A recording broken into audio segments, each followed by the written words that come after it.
മിശിഹായിക്ക് സ്തുതിയായിരിക്കട്ടെ. കൃപയുടെ നിർശാലുകൾ ശുശ്രൂഷകളിലേക്ക് വീണ്ടും സ്വാഗതം. പ്രിയപ്പെട്ടവരെ, യോഹന്നാൻ്റെ വിശുദ്ധ സുവിശേഷത്തിൽ നിന്നുള്ള ഈ ദിവസങ്ങളിലെ വിചിന്തനങ്ങൾ വളരെ പ്രയോജനമാകുന്നു എന്ന് കേൾക്കുന്നതിൽ വലിയ സന്തോഷമുണ്ട്.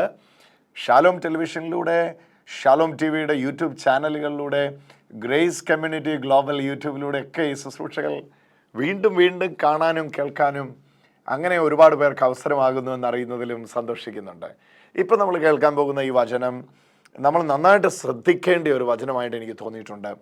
കർത്താവായ യേശുക്രിസ്തു പറയുകയാണ്, നിങ്ങളെ പിതാവിന് മുമ്പിൽ കുറ്റം വിധിക്കുന്ന ഒരാളുണ്ട്. ഞാൻ നിങ്ങളെ പിതാവിന് മുമ്പിൽ കുറ്റം വിധിക്കുകയില്ല, എന്നാൽ മോശയായിരിക്കും നിങ്ങളെ കുറ്റം വിധിക്കുക. അപ്പോൾ എന്താണ് ശരിക്കും മോശയും നമ്മൾ തമ്മിലുള്ള പ്രശ്നം? മോശ എന്തിനാണ് നമ്മളെ പിതാവിൻ്റെ സന്നിധിയിൽ കുറ്റം വിധിക്കുന്നത്? എന്താണ് ആ പറഞ്ഞ വചനത്തിൻ്റെ അർത്ഥം? ഈ കുറ്റം വിധിക്കൽ കൊണ്ടാണോ വാസ്തവത്തിൽ പല നന്മകളും നമ്മളിലേക്ക് വന്നു ചേരാത്തത്?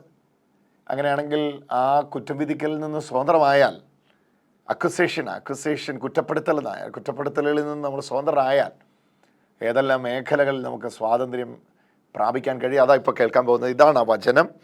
യോഹന്നാൻ സുവിശേഷം 5-ാം അധ്യായത്തിൻ്റെ 45-ാമത്തെ വാക്യം. പിതാവിൻ്റെ സന്നിധിയിൽ ഞാനായിരിക്കും കുറ്റപ്പെടുത്തുന്നതെന്ന് നിങ്ങൾ വിചാരിക്കേണ്ട, എന്നാൽ നിങ്ങൾ പ്രത്യാശ അർപ്പിച്ചിരിക്കുന്ന മോശയായിരിക്കും നിങ്ങളെ കുറ്റപ്പെടുത്തുക.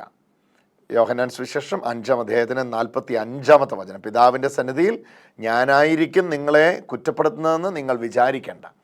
ഈശോ വ്യക്തമായിട്ട് പറയുന്നു, പിതാവിൻ്റെ സന്നിധിയിൽ നിങ്ങളെ കുറ്റപ്പെടുത്തുക അല്ലെങ്കിൽ കുറ്റം നിങ്ങളുടേത് പറയുക എന്ന ജോലി എനിക്കില്ല, ഞാനത് ചെയ്യില്ല. എന്നിട്ട് യേശു വീണ്ടും പറയുകയാണ്, നിങ്ങളെ പിതാവിൻ്റെ സന്നിധിയിൽ കുറ്റം വിധിക്കുന്നത് മോസസ് ആയിരിക്കും. മോസസ് നിങ്ങളെ പിതാവിൻ്റെ സന്നിധിയിൽ കുറ്റം വിധിക്കും. അപ്പോൾ ഈശോയും മോശയും, ഇത് രണ്ടും നമ്മൾ ഈ ഒരു കമ്പാരിസൺ യോഹന്നാൻ്റെ സുവിശേഷത്തിൻ്റെ തുടക്കം മുതലേ നമുക്ക് കാണാൻ കഴിയുന്നതാണ്. മോസസ് വഴി നിയമം വന്നു, യേശു വഴി കൃപയും സത്യവും വന്നു. നിങ്ങൾ 1-ാം അധ്യായത്തിലെ ആ വചനം ശ്രദ്ധിച്ചിട്ടുണ്ടോ? ഇത് യോഹന്നാൻ്റെ സുവിശേഷം 1-ാം അധ്യായം 17, യോഹന്നാൻ്റെ സുവിശേഷം 1-ാം അധ്യായത്തിൻ്റെ 17-ാമത്തെ വചനത്തിൽ ഇത് തുടങ്ങുകയാണ്. എന്തുകൊണ്ടെന്നാൽ നിയമം മോശ വഴി നൽകപ്പെട്ടു, കൃപയും സത്യവുമാകട്ടെ യേശുക്രിസ്തു വഴി ഉണ്ടായി. അപ്പം നിയമം മോശ വഴി നൽകപ്പെട്ടു, കൃപയും സത്യമാകട്ടെ യേശുക്രിസ്തു മുഖാന്തരം ഉണ്ടായി എന്ന് പറയുകയാണ്. അപ്പോൾ 2 പേരാണ്. മോസസ് ഉണ്ട്, ആ മോസസ് വഴി നിയമം വരുന്നു. രണ്ടാമത്തെ ആൾ യേശുക്രിസ്തുവാണ്, യേശുക്രിസ്തു വഴി കൃപയും സത്യവും വരികയാണ്. മോസസ് വഴി വന്ന നിയമം, മോസസിനെ നമ്മൾ കാണുന്നത് നിയമത്തിൻ്റെ പ്രതിനിധിയായിട്ടാണ്.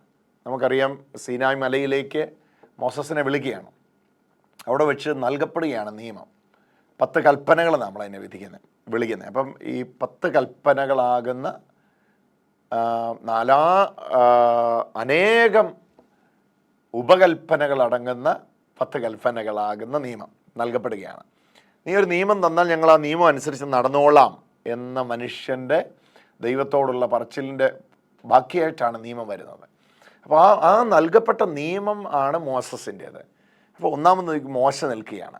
രണ്ടാമത്തതാണ് കൃപയും സത്യവും. അവിടെ നിയമമല്ല, പിന്നെ എന്താണ്? നിയമത്തിന് അതീതമായിട്ട് കൃപയാണ് കാണിക്കപ്പെടുന്നത്. ഉദാഹരണം പറഞ്ഞാൽ, ഇപ്പോൾ മോസസിൻ്റെ നിയമം ആ വ്യഭിചാരണ കുറ്റത്തിൽ പിടിക്കപ്പെട്ട സ്ത്രീയെ അക്വസ് ചെയ്ത് കുറ്റപ്പെടുത്തി അവളെ കല്ലെറിഞ്ഞ് കൊല്ലുവാനായി കൊണ്ടുവരികയാണ്. അവർ പറയുന്നുണ്ട് കൃത്യമായിട്ട്, മോശയുടെ ന്യായപ്രമാണം ഇങ്ങനെയുള്ളവരെ കല്ലെറിഞ്ഞ് കൊല്ലാൻ പറയുന്നു. അപ്പോൾ സ്വാഭാവികമായിട്ടും കല്ലെറിഞ്ഞ് കൊല്ലുകയാണ് ഇനി അടുത്ത് നടക്കേണ്ടത്. അതിന് അവൾ യോഗ്യയാണ് മോശയുടെ നിയമപ്രകാരം.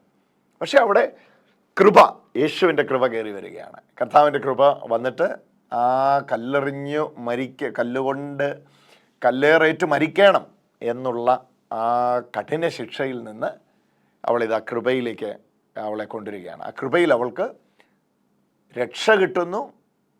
വീണ്ടും യേശു അവളോട് പറയുന്നു, ആരും നിന്നെ കുറ്റം വിധിച്ചില്ല, ഞാനും നിന്നെ കുറ്റം വിധിക്കുന്നില്ല, ഇനിമേൽ പാപം ചെയ്യരുത്.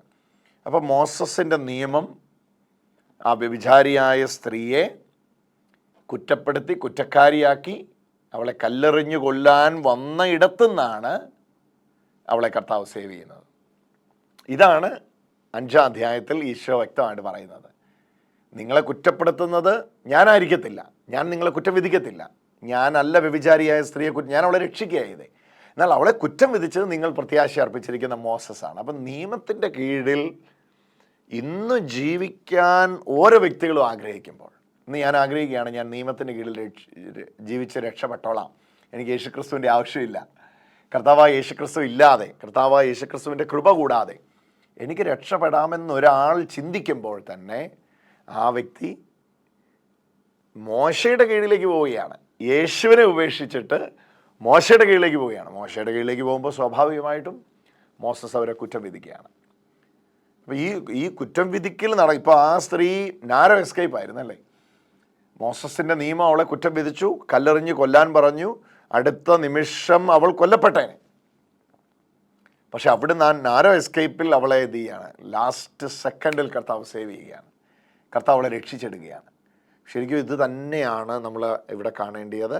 ഈശോ വ്യക്തമായിട്ട് പറയും, നിങ്ങൾ പ്രത്യാശ അർപ്പിച്ചിരിക്കുന്ന മോസസ് ആയിരിക്കും നിങ്ങളെ കുറ്റം വിധിക്കുക. അപ്പോൾ ഓരോ തവണ നമ്മുടെ സ്വയനീതിയിലേക്കും, ഓരോ തവണ ദൈവത്തിൻ്റെ നീതിക്കപ്പുറമായി നാം എന്തിനെല്ലാം കാണുന്നു, ആ കാണുന്നവയെല്ലാം നമ്മെ കൊണ്ടുപോകുന്നത് കുറ്റാരോപണത്തിലേക്കാണ്, കുറ്റം വിധിയിലേക്കാണ്.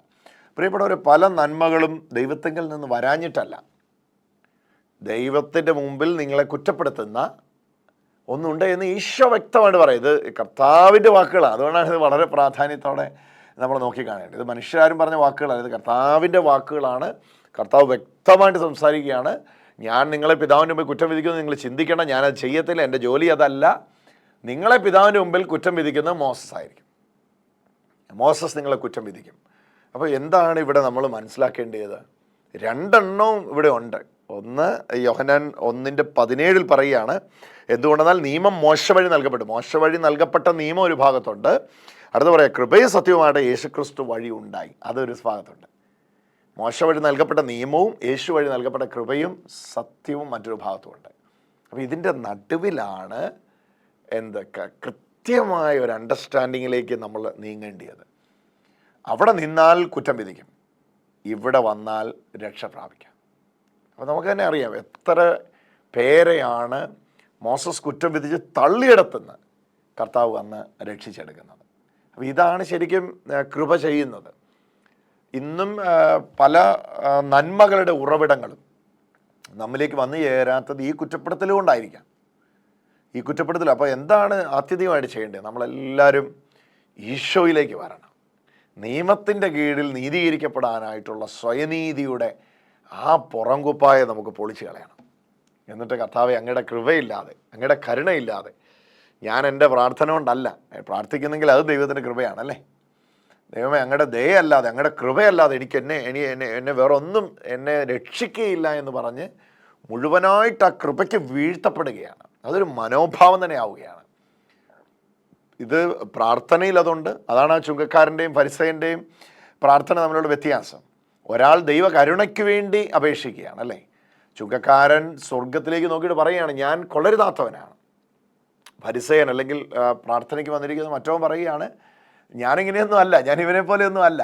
അപ്പം ഞാൻ സ്വയമായി നീതീകരിക്കപ്പെടുകയാണ്, ഞാൻ കൊള്ളാം, ഞാൻ ബെസ്റ്റാണ്, ദൈവമേ എനിക്കത് ചെയ്തു തരാൻ ഞാൻ യോഗ്യനാണ്.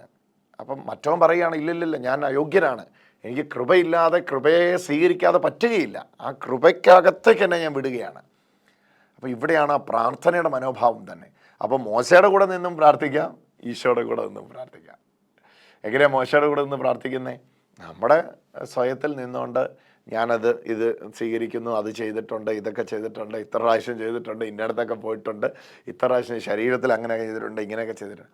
മറ്റേതെന്താണ്? കർത്താവ് ശരീരത്തിൽ ചെയ്യാൻ പറ്റിയെങ്കിൽ അത് ദൈവത്തിൻ്റെ ദാനമാണ്. ഞാൻ ചെയ്തു എന്നുള്ളതിലുപരി അങ്ങനെ കൊണ്ട് ചെയ്യിപ്പിച്ചു. അങ്ങയുടെ കരുണയാണ് എൻ്റെ മേൽ വലുതായിരിക്കുന്നത്. ദൈവമേ, അങ്ങയുടെ ദയയാണ് എന്നെ പൊതിഞ്ഞ് സൂക്ഷിച്ചിരിക്കുന്നത്. അപ്പം ഇത് പൂർണ്ണമായിട്ട് തന്നെ ഇതിൻ്റെ കാഴ്ചപ്പാടെ മാറുകയാണ്. ഇതിനെ നമ്മൾ നോക്കിക്കാണുന്ന രീതി തന്നെ വ്യത്യാസപ്പെടുകയാണ്. എന്നാ രീതിക്കുള്ള വ്യത്യാസം എന്ന് മനസ്സിലായോ? നിയമത്തിൻ്റെ മനോഭാവത്തിൽ നിന്ന് from the mind set of the law into the attitude of grace. Mind set അല്ല ഗ്രേസ് എന്ന് പറയുന്നത്, അതൊരു ആറ്റിറ്റ്യൂഡ് തന്നെയാണ്. The very nature of grace, അത് കൃപയുടെ ഒരു സ്വഭാവം തന്നെ ആയിട്ട് മാറുകയാണ്. ഇത് നമ്മൾ പുതിയ നിയമത്തിലുടനീളം ഈ ഒരു കമ്പാരിസൺ നമുക്ക് കാണാം. മോസസിൻ്റെ കയ്യിൽ വീഴുന്നവരെല്ലാം കുറ്റപ്പെടുത്തപ്പെട്ട് കുറ്റം വിധിക്കപ്പെട്ട് അരങ്ങൊഴിയുമ്പോൾ ഈശോയുടെ കീഴിൽ വരുമ്പോൾ അവിടെ കരുണ കാണിക്കുകയാണ്, ആർദ്രത കാണിക്കുകയാണ്. ഉപേക്ഷിച്ചവരോട്, നഷ്ടപ്പെട്ടവരോട്. കുഷ്ഠരോഗിയെ പാളയത്തിന് പുറത്താക്കാനാണ് മോസസ് പറയുന്നത് അല്ലേ? മോസസിൻ്റെ നിയമം അങ്ങനെയാണ് പറഞ്ഞത്. കുഷ്ഠരോഗി അവൻ കുഷ്ഠം ശരീരത്തിൽ ഉണ്ടെന്ന് തെളിഞ്ഞാൽ ആ നിമിഷം താമസിക്കുന്ന സ്ഥലത്തെ പാളയം ഇവിടെ പാളയത്തിന് പുറത്താണ്. പിന്നെ ഈസോപ്പ് ചെടിയുണ്ടോ സുഗന്ധവ്യഞ്ജനങ്ങൾക്കുണ്ടോ ഒക്കെ അവൻ്റെ കുഷ്ഠം മാറിയെന്ന് മനസ്സിലായാൽ പാളയത്തിനകത്ത് വിടും. പുരോഹിതനെ കണ്ട് അവന് ബോധ്യപ്പെടുത്തി കഴിഞ്ഞാൽ മാത്രമേ അകത്ത് വരാൻ പറ്റുള്ളൂ. അപ്പോൾ കുഷ്ഠരോഗിയോട് കരുണ തോന്നാതെ അവനെ പടിയടച്ച് പുറത്താക്കുന്ന മോശയുടെ നിയമം ഒരു ഭാഗത്ത് നിൽക്കുമ്പോഴാണ് കുഷ്ഠരോഗിയെ പോയി തൊടുന്നത് കർത്താവ്. നിനക്ക് ശുദ്ധിയാകാൻ മനസ്സുണ്ടോ? അവനെ തൊട്ട് സൗഖ്യപ്പെടുത്തുകയാണ്. കുരുടനും അന്ധനും മൂകനും ചെകിടനും ഊമനും ഒക്കെ ശാപമെന്ന് നിയമത്തിൻ്റെ കീഴിൽ നിന്ന് വിധിച്ചുകൊണ്ടിരുന്നത്. അപ്പോൾ അവരുടെ അടുക്കിലേക്ക് ചെല്ലുകയാണ്. കുരുടൻ്റെ കണ്ണിനെ തൊട്ട്, കുഷ്ഠരോഗിയുടെ ശരീരത്തിൽ തൊട്ട്, അശുദ്ധമായതിനെ 10 കുഷ്ഠരോഗികൾ സൗഖ്യമാവുകയാണ് ഒറ്റയടിക്ക്. കർത്താവ് 10 കുഷ്ഠരോഗികളെ സൗഖ്യമാക്കുകയാണ്. ഒരാളാണ് തിരിച്ചു വന്ന് കർത്താവിന് നന്ദി പറയുന്നത്. അപ്പോൾ നോക്കിയേ, ഇതെന്താണ്? ഇത് രണ്ടെണ്ണമാണ്. ഒന്ന് പഴയ ഉടമ്പടി, പഴയ നിയമമാണ്. 2 പുതിയ നിയമമാണ്. അപ്പോൾ പുതിയ നിയമം വന്നിട്ടും യേശുക്രിസ്തുവിലൂടെയുള്ള കൃപ വെളിപ്പെട്ടിട്ടും നമ്മളിന്നും മോശയുടെ നിയമവും മോശയുടെ നിയമത്തിൻ്റെ കാര്യങ്ങളും കേട്ടുകൊണ്ട് ജീവിക്കുമ്പോൾ എന്താ സംഭവിക്കുന്നത് അറിയോ? നമ്മൾ കുറ്റപ്പെടുത്തപ്പെടാൻ നമ്മളെ തന്നെ വിട്ടുകൊടുക്കുക. അതാണ് ഞാൻ പറയാം. അതുകൊണ്ട് ഞാൻ പറയാം, കുറ്റപ്പെടുത്തപ്പെടാൻ നമ്മളെ തന്നെ വിട്ടുകൊടുക്കുകയാണ്. അക്വസറാണ് മോശയെന്ന് ഈശോ വ്യക്തമായിട്ട് പറയുന്നത്. ഞാൻ നിങ്ങളെ പിതാവിന് മുമ്പിൽ കുറ്റം വിധിക്കുമെന്ന് നിങ്ങൾ ചിന്തിക്കണം. ഞാനതല്ല, ഞാൻ അത്തരക്കാരനല്ല. ഞാൻ നിങ്ങളെ പിതാവിന് മുമ്പിൽ കുറ്റം വിധിക്കത്തില്ല. പക്ഷെ മോസസ് നിങ്ങളെ കുറ്റം വിധിക്കും. ഇത് ഈ കുറ്റം വിധിക്കലാണ് നമ്മൾ എന്ത് ചെയ്യുന്നത്? പഴയ നിയമത്തിലുടനീളം നമ്മൾ കാണും. സാബത്ത് ദിവസം ഒരാൾ വിറക് പെറുക്കുകയാണ്. സാബത്ത് ദിവസം ഒരാൾ വിറക് പെറുക്കി. അന്ന് വിറക് പെറുക്കാനോ തീ കത്തിക്കാനോ അല്ലെങ്കിൽ ആ രീതിയിലുള്ള കാര്യങ്ങളൊന്നും ചെയ്യാൻ പാടില്ല. അപ്പോൾ ഈ വിശന്ന ഒരു മനുഷ്യൻ വിറകുള്ളി എടുത്ത് വിറക് കത്തിച്ചു എന്ന കാരണത്താൽ അവനെ കല്ലെറിഞ്ഞ് കൊല്ലുകയാണ്. അപ്പോൾ അതേ കർത്താവ് വന്നിട്ട് എന്ത് ചെയ്യുകയാണ്? സാബത്തിൽ ചെയ്യരുതാത്ത കാര്യങ്ങൾ ചെയ്യുകയാണ്. കിടക്കെടുക്കാനേ പാടില്ല എന്ന് സാബത്തിൽ. പക്ഷെ അന്ന് കർത്താവ് പറയുകയാണ്, എഴുന്നേറ്റ് നിന്റെ കിടക്കെടുത്ത് നടക്കുക. ഇവിടെയാണ് ആഴമായ ഒരു ഉൾക്കാഴ്ച നമുക്ക് ലഭിക്കുന്നത്. സാബത്തിൽ വിറക് പെറുക്കിയതിന് ഒരു മനുഷ്യനെ കല്ലെറിഞ്ഞു കൊല്ലാൻ മോസസിൻ്റെ നിയമം കൽപ്പിച്ചപ്പോൾ ഇതാ ഈശോ വന്നിട്ട് സാബത്തിൽ ബെഡ് എടുത്ത് നിന്റെ കിടക്കെടുത്ത് നീ അടക്കാൻ അവനോട് പറഞ്ഞു. വരണ്ട കൈയുള്ളവനെ അന്ന് തന്നെയാണ് സൗഖ്യപ്പെടുത്തിയത്. അവർ സാബത്തിൽ സൗഖ്യമാക്കുമോ എന്ന് അറിയാൻ വേണ്ടി അവൻ്റെ അടുക്കൽ കൊണ്ടുവന്ന് അവരെ കൈ നീട്ടി തൊട്ട് സൗഖ്യപ്പെടുത്തി എന്നാണ് പറഞ്ഞത്. അപ്പോൾ ഇതെന്താണ്? ഇത് 2 എണ്ണമാണ്.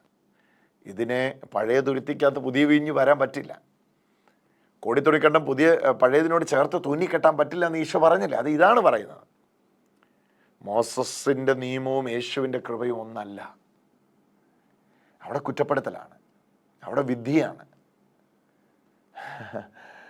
അവിടെ കല്ലെറിഞ്ഞ് കൊല്ലലാണ്, അവിടെ കൊലപാതകമാണ്. കല്ലിൽ അക്ഷരമായി കുത്തി മരണ ശുശ്രൂഷ എന്നാണ് വിളിച്ചിരിക്കുന്നത്. പക്ഷെ ഇവിടെ വരുമ്പോൾ നമ്മൾ കാണുകയാണ് ജീവിപ്പിക്കുകയാണ്. അപ്പോൾ പിന്നെ എന്തിനാണ് മോസസിനെ? അവിടെയാണ് നമ്മൾ അറിയേണ്ടത്. യേശുവാണ് മോസസിൻ്റെ നിയമത്തെ തന്നിൽ നിവർത്തിച്ചിട്ട് മോസസിൻ്റെ നിയമത്തിൻ്റെ കീഴിൽ നമ്മെ രക്ഷിച്ചത്.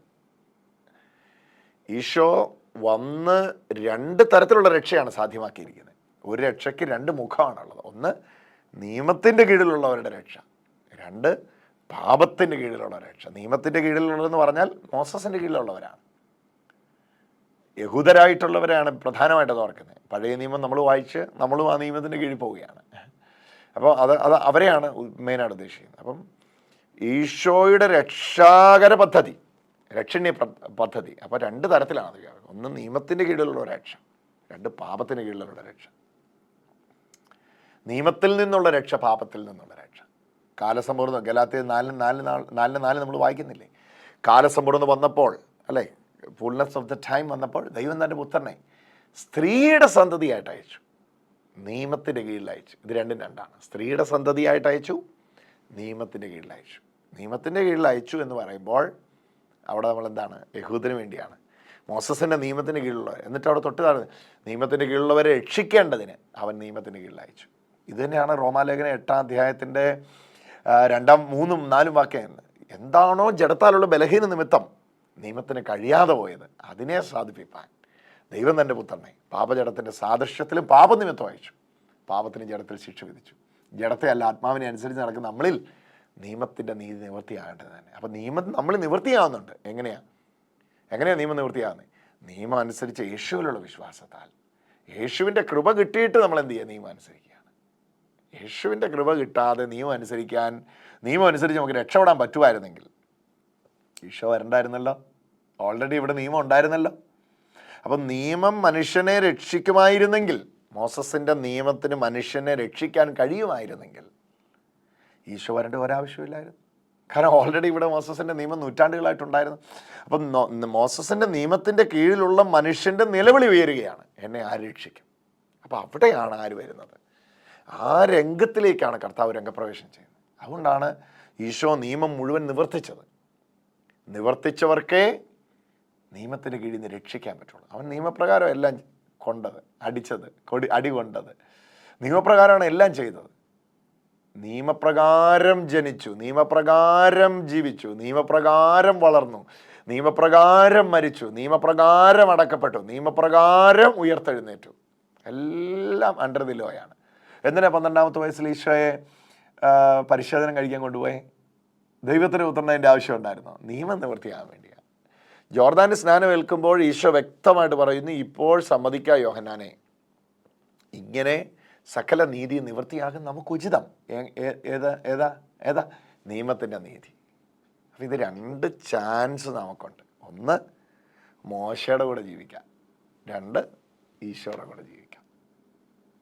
രണ്ടും ബൈബിളിൽ തന്നെ ഉള്ളതാണ്. രണ്ടും രക്ഷണ്യ പദ്ധതികളിലേക്കുള്ള വഴികൾ തന്നെയാണ്. 2നും വെളിച്ചമുണ്ട്. ഒന്ന് സൂര്യനും മറ്റേത് നിങ്ങൾ വീട്ടിൽ കത്തിക്കുന്ന ലൈറ്റും എന്നേ വ്യത്യാസമുള്ളൂ. നീതിസൂര്യനായിട്ട് ഉദിച്ച് നിൽക്കുന്ന നമ്മുടെ കർത്താവായ യേശു ക്രിസ്തുവാണ്. തേജോമയനായ നമ്മുടെ കർത്താവായ യേശു ക്രിസ്തു. അവൻ്റെ പ്രഭയോട് ചേരാൻ മറ്റൊന്നിനും കഴിയുകയില്ല. എന്നാൽ മറുഭാഗത്ത് എന്തുണ്ട്?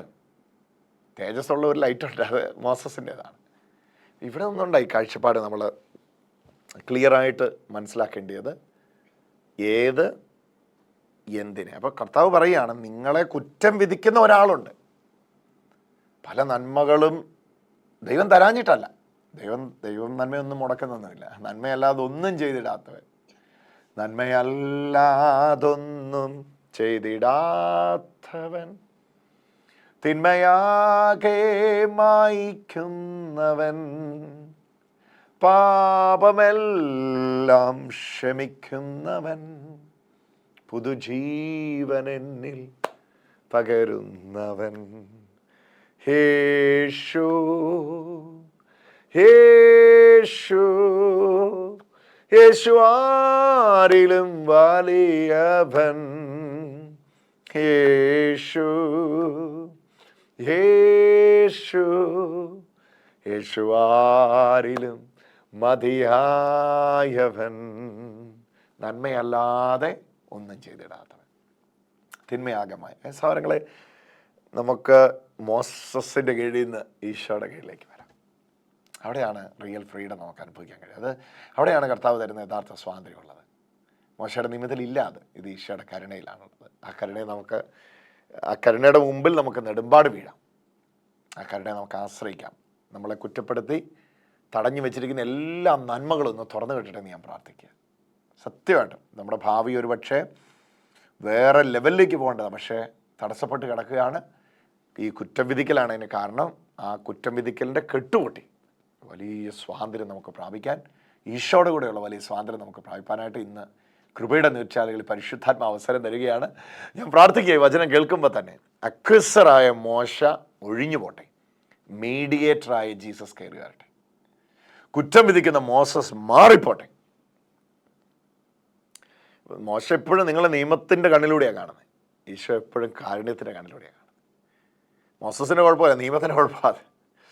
മോസസ് പറയാം, അവന് 99 ശരിയാണെങ്കിൽ ഒറ്റ ഒന്നിൽ തെറ്റിയാൽ, യാക്കോബിൻ ലേഖനം വ്യക്തമായി പറയുക, ആ ഒന്നിലെ തെറ്റ് ബാക്കി മുഴുവനിലും പരിഗണിക്കപ്പെടുക. So this is something which is very very important. നിങ്ങൾക്ക് വീണ്ടും ആ വചനം ധ്യാനിക്കാം. ഇതുകൊണ്ട് നിർത്തണമെന്ന് ഞാൻ പറയുന്നില്ല.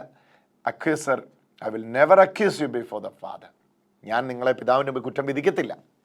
മോസസ് ആയിരിക്കും നിങ്ങളെ കുറ്റം വിധിക്കുന്നത്. അപ്പോൾ കുറ്റം വിധിക്കുന്ന മോസസിനോട് ടാറ്റ പറയാം. സ്വീകരിച്ച് ആനയിക്കുന്ന കർത്താവിനെ നമുക്ക് സ്വീകരിക്കാം. കൃപയുടെ നീർച്ചാലുകളിൽ ഇപ്പോൾ കേൾക്കാൻ പോകുന്നത് അത്ഭുതകരമായ ജീവിക്കുന്ന കർത്താവിൻ്റെ സാക്ഷ്യങ്ങളാണ്. ഈ സാക്ഷ്യം കേട്ട ശേഷം നമ്മൾ ഒരുമിച്ച് പ്രാർത്ഥിക്കും കേട്ടോ. ഇന്നൊരത്ഭുതം പ്രതീക്ഷിക്കണം.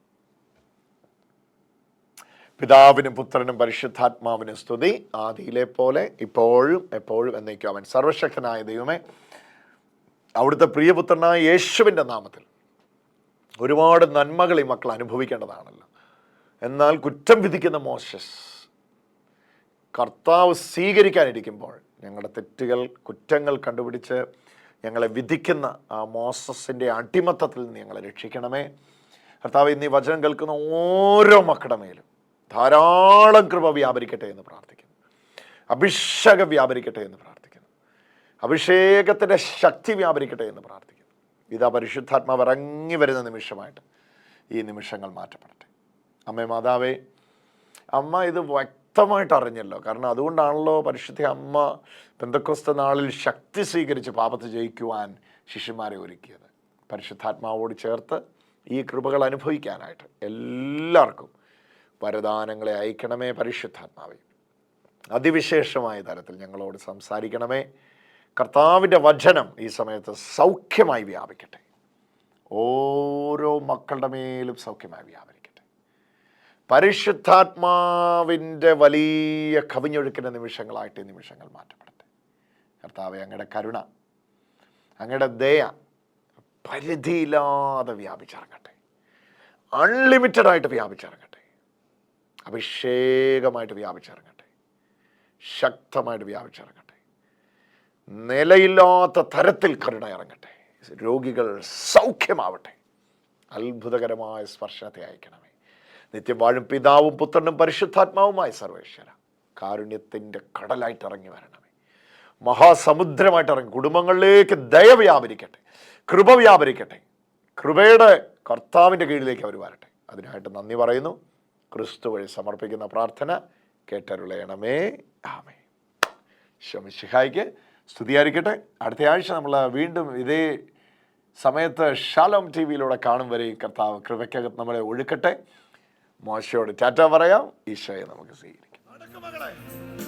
വീൽ ചെയറിൽ എഴുന്നേറ്റാ പോരാ, നടന്നോ നടന്നോ. ആണ്ടേ വീൽ ചെയറിൽ എഴുന്നേറ്റ ആള് നടക്കുക. നടന്നോ. അതിജീവിച്ചിടും അതിജീവിച്ചിടും അതിജീവിച്ചിടും. എങ്ങനാ നിക്ക്? എന്താ നിന്റെ പേര്? നവ്യ. എവിടുന്നാ നീ വരുന്നേ? കൊടകര എവിടെയാണ്? ചാലക്കുടിക്ക് അടുത്ത് കൊടകര. എന്നാ പറ്റിയതാ നിനക്ക്? ഡിസ്കിന്റെ കംപ്ലൈന്റ് ആണ്. എങ്ങനെയാ വീൽ ചെയറിലായേ? ഇരിക്കാനും നിൽക്കാനും അധികം തരങ്കി പറ്റില്ലായിരുന്നു. ഇരിക്കാനും നിൽക്കാനും പറ്റില്ല. ഇവിടുന്നാണോ? എടോ, ഇയാളെ ചൂണ്ടിക്കാണിച്ചിട്ട് ഈശോ പറഞ്ഞു അവൾ ഇന്നതിനെ അതിജീവിക്കുമെന്ന്.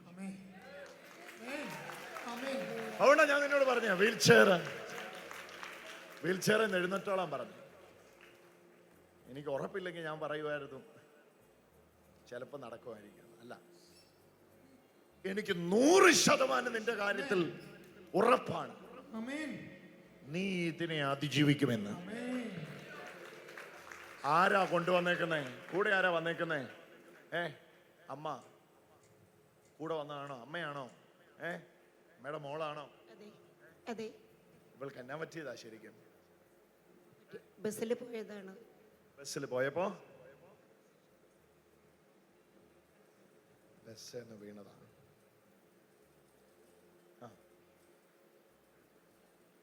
അതിന് ശേഷമായി തുടങ്ങിയത്. എങ്ങോട്ടുള്ള യാത്രയായിരുന്നു? കോഴിക്കോട്. കൊടകരയിൽ നിന്ന് കോഴിക്കോടിന് പോകാൻ. ഈശോ നിന്നെ ഒരുപാട് സ്നേഹിക്കുന്നു മകളെ.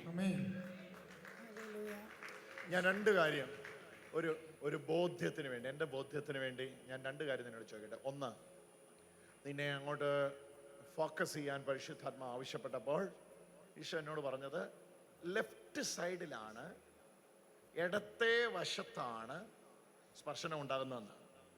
നിന്റെ പ്രശ്നം ഇടത്തെ വശത്താണോ?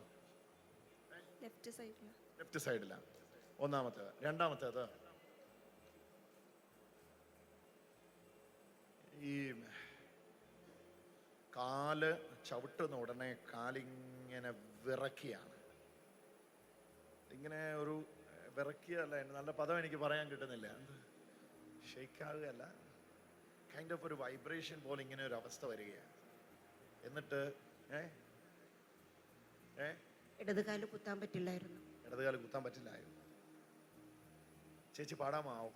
എന്നറിയാം, ഇന്നലെ ഞാനും ചേച്ചിയും കൂടെ ഷാലോം ടെലിവിഷന് വേണ്ടി എപ്പിസോഡ് റെക്കോർഡ് ചെയ്യാം. കാരണം അടുത്ത 2 ആഴ്ച റെക്കോർഡ് ചെയ്യാൻ പറ്റാതെ ഞങ്ങൾ ദൂരെ യാത്ര പോവാം. അപ്പോൾ റെക്കോർഡ് ചെയ്യാൻ പറ്റില്ല. കാരണം വെള്ളി, ശനി, ഞായർ ഇവിടെ ഞങ്ങളുടെ ധ്യാനം നടക്കുക. അപ്പൊ സ്റ്റുഡിയോയിൽ പോയി റെക്കോർഡ് ചെയ്യാൻ പറ്റാത്തതുകൊണ്ട് ആഴ്ചകളിലേക്കുള്ളത് റെക്കോർഡ് ചെയ്ത് വെക്കുക. ഷാലോം ടെലിവിഷൻ ബുധനാഴ്ചയുള്ള സൊസൈറ്റി ഇത് റെക്കോർഡ് ചെയ്ത് ആദ്യത്തെ എപ്പിസോഡ് കഴിഞ്ഞപ്പോഴേ പരിശുദ്ധാത്മാവ് വ്യക്തമായിട്ട് പറഞ്ഞു, ഇതൊന്ന് സംസാരിക്കണം. അതിൻ്റെ അകത്ത് ഒരു പദമാണ് എടുത്തു പറഞ്ഞത്, സ്നേഹത്തിന്റെ ശക്തി കൊണ്ട് അതിജീവനം ഉണ്ടാവും. നീ ഇന്ന് വിശ്വസിക്കും മകളെ, കാല് നിലത്ത് കുത്താൻ പറ്റുകയില്ലെന്നല്ല.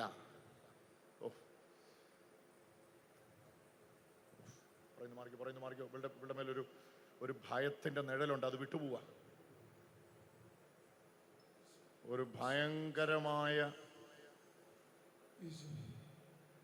ഒരു ക്യൂരിയോസിറ്റി നിന്നെ പിന്തുടരുന്നുണ്ട് എപ്പോഴും. നിന്റെ ജീവിതത്തിന്റെ 9ാമത്തെ വയസ്സ് മുതൽ നിന്നെ ഒരു ആങ്സൈറ്റി പ്ലസ് ക്യൂരിയോസിറ്റി നിന്നെ പിന്തുടരുന്നുണ്ട്. ഒരു ഉത്കണ്ഠ നിന്നെ പിന്തുടരുന്നുണ്ട്. അതിന്ന് ഇവിടെ വെച്ച് ഒഴിഞ്ഞു പോകുകയാണ്. ഈശോ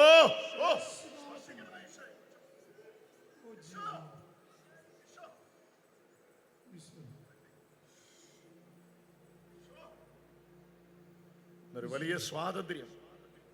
കർത്താവിന്റെ മകളെ, നിന്നെ ഈശോ വിളിച്ചതാണ്. വീൽ ചെയറിൽ ഇരുന്ന് നിന്റെ നല്ല യൗവനം തീർക്കേണ്ടവളല്ല നീ. ഓടി നടന്ന് ഈശോയുടെ സാക്ഷിയാകേണ്ടവളാണ്. അതിനുവേണ്ടി കർത്താവ് നിന്നെ വിളിച്ചതാണ്. ഈശോ അതിനുവേണ്ടി നിന്നെ വിളിച്ചതാണ്. ഇനി ഒരു നിമിഷം കൂടെ പോലും ഈ അസ്വസ്ഥതകൾക്ക് നിന്റെ മേൽ അധികാരമില്ല മകളെ. അതിജീവിച്ചിടും. ചാടി എഴുന്നേറ്റോ. സ്റ്റെപ്പ് കയറിക്കോ. തൊടണ്ട. ആരും സഹായിക്കണ്ട. കയറിക്കോ. സ്പീഡിൽ ഇറങ്ങിക്കോ. ഇനിയും തിരിച്ചു പോരെ. കൈ അടിച്ച് സ്തുതിച്ചോ. കയറി വാ.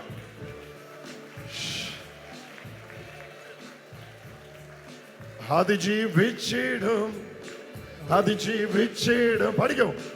അതിജീവിച്ചിടും ഞാനോ. Oh, deep in my heart I do believe. അതിജീവിച്ചിടും ഞാനും.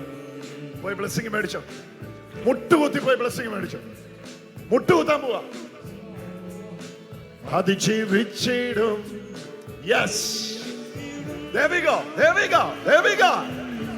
മുട്ടുകുത്തി ആശീർവാദം. അതിജീവിച്ചല്ലോ